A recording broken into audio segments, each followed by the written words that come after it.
Hi, amazina mbanyita Agatha Nuwabiine, secretary y'Inkwaya. Nimbaramutse amazina y'ahanga wetu kama simwe mukuricho mwaka mukuricho n'ukwezi kusya ahangana yabare otishize birere. Nija kumwanisa aha rugambo ninga ebintu bikugenda n'ibisacurate nga z'Inkwaya katana z'Inkwaya stichira hamwe z'Inkwaya stichira hamwe. Abari kugamba n'abagamba kwandika z'Inkwaya stichira hamwe obuhereza icuruko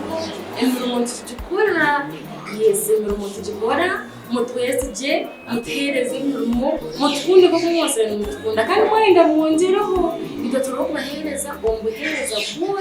bona ntunda kamwe nsangu na studio yetu erumbara twachikora na group 5 kuongeje kukakora na group 5 tuchikumaliza Inkwaya yetu kandi abakwenda kumanya range y'ibukishira mbasa contactinga itwengito kwa twine agency ukugira ngo agent wa Inkwaya ubona bayamwe contactinga director ahasimu yazuru mushangika mwenda ashatunembwe ninga zuru mushanje munana mushanje 22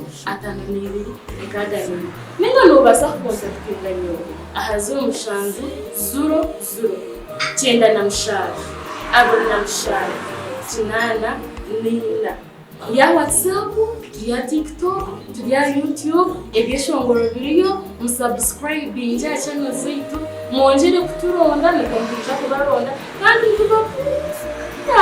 nikubasima mwena twida hamtuna itakaza Inkwaya music is our passion mwebali mwe